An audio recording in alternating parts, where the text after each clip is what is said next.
idea was to do something invisible, as many things have been already tried and already been realized in the past years. So if you are in this beautiful landscape, in this beautiful park, one idea could be just to do something hidden below ground.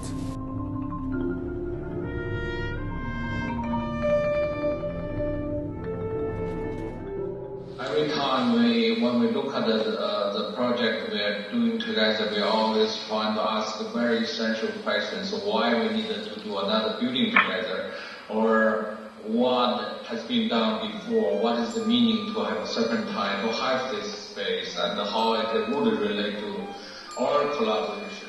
Many things have been done in the past. 11 pavilions by all good architects, and great projects have been realized. And so really the first instinct was we would not want to do another object, so we tried to do something rather invisible or go underground.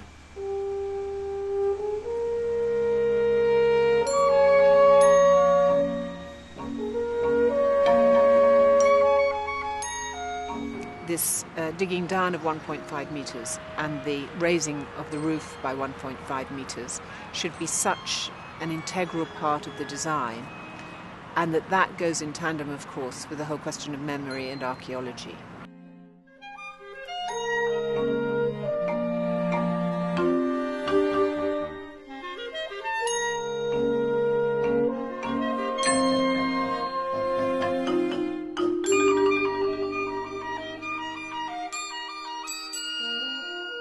This vision of something that uses the underground, explores the underground, makes things on top, above, less visible, and involving landscape rather than form, that was really a thing we shared, all the three of us.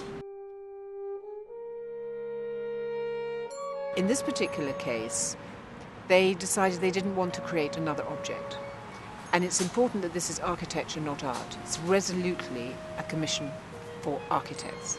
If you have an exhibition of architecture, one of the most difficult things to do, I find, is to read the models or to read the drawings, to understand the photographs, so you can really, in your mind at least, inhabit that space.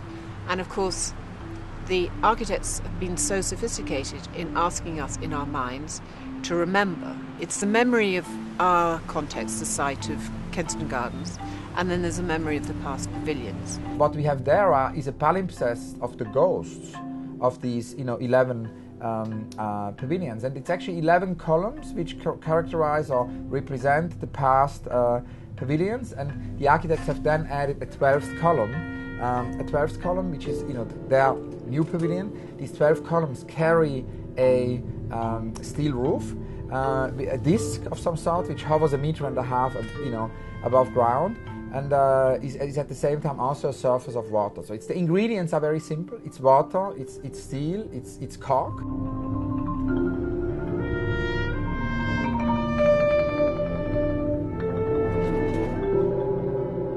So there were traces, there were already geometries, different geometries, so all the forms that have been developed by our colleagues.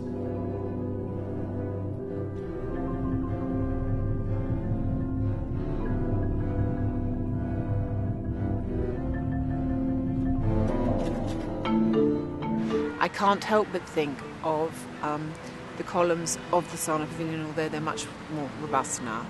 I can't help but think of this whole thing of digging down, which of course Oscar Niemeyer did. The different levels and the colour, I think, of Olafur. Wood too was it was the key material for the Alvaro Siza and Eduardo Soto de Moura pavilion.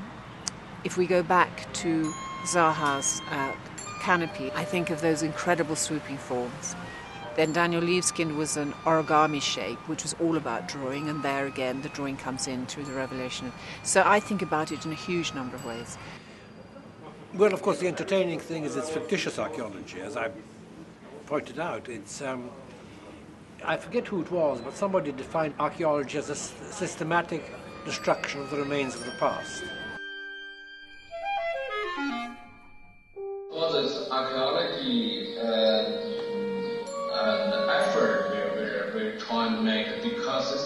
very much come to the question why we have to do this and what other people, did before. I mean, architecture as a total effort, as a history, as understanding of this kind of human structure. My own memory, when they started to suggest Cork for this pavilion, it came to my mind Joseph Beuys. From the felt, Herzog de Meuron used to the cork now, and cork is both a material and a place, as Cedric Price always said. There are very few materials which are also a place. Actually, I like it more now that I see it for a while. I think it works pretty well. And I also think that everybody loves the cork, and is a kind of an interesting material. It's like a mystery. Has something mysterious. Cork. It's natural. Nobody really, or very few people really know what cork actually is. It feels good. Everybody touches it. Very often people touch our buildings, actually. This pavilion landscape, this sunken pavilion landscape, level would be somehow 150 over your eye level. So you can see upon it, so you can also see the reflecting images into this water surface which acts like a mirror. 1851, 1960, 2012, for the Crystal Palace, here very near the Serpentine in Kensington Gardens. In 1960s, Cedric Price's idea of the Femme Palace as a transdisciplinary vision of a cultural institution. Crystal Palace, Femme Palace, we could maybe say Memory Palace. 2012, the idea of Herzog de Meuron and Ai Weiwei to really do an architecture of memory.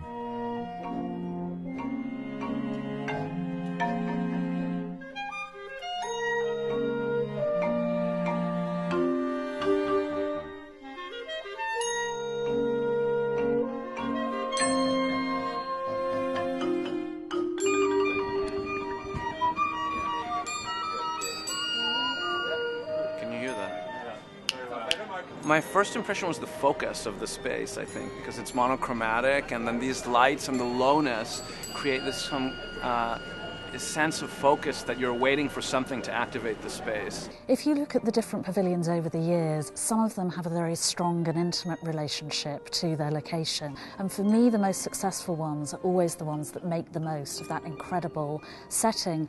And the Herzog de Meuron Ai Weiwei Pavilion undoubtedly does. You have this whole collage of memories of being in the different pavilions, the excitement of seeing them architecturally. So I think the lack of permanence of the pavilion really allows the sort of architectural imagination to be fired. Well, I spent 12 years of my life restoring the Noise Museum in Berlin, so I had a long dialogue with memory, and I think memory is fundamental to our understanding of all things. Archaeology as a symbol of memory and history, I think is profoundly important, and I think that's what this is about. If it is claiming to be archaeology of the recent, that's a special one. I mean, it's very difficult in London because London is full of archaeology. I live in a street that purports to have had a Roman villa in it. I'm always looking for evidence. And it amuses me. As a child, I used to go and collect Roman settlements. The 2012 pavilion represents the working practices of both Herzog de Meuron and Ai Weiwei. Both use history as a way of making something different, something new. Ai Weiwei has said of the 2012 collaboration, and it speaks for all three, my experience of working with Jacques and Pierre is that we never think separately. It's like three soldiers in a war, and that's a good feeling. We have a constant understanding of each other's practice and come together to create the support for the whole idea, making it possible.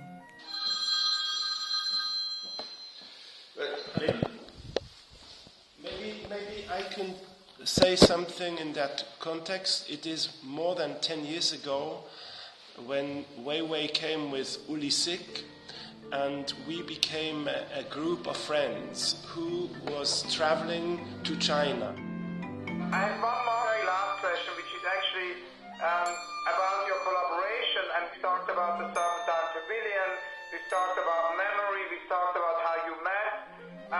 We haven't talked about your dreams, but I wanted to ask you today if you've got any joint unrealized projects. In the future, when Jack and Pierre getting older, they cannot do architecture anymore. So maybe we can spend some time together. That would be a very nice project. Yes, I would have said exactly the same. That's a very good answer. I would have said exactly the same thing.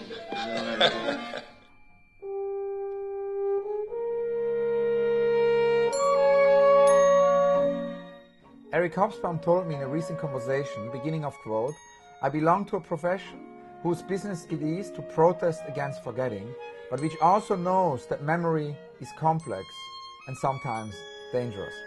And obviously this idea of memory can be very suffocating. There can be too much memory. So Rickard says, we need to forget. Luria wrote a book about a man who cannot forget anymore. So protest against forgetting, remember to forget. And I suppose this pavilion this year is kind of a dialectic, kind of an oscillation between a protest against forgetting and, remembering to forget.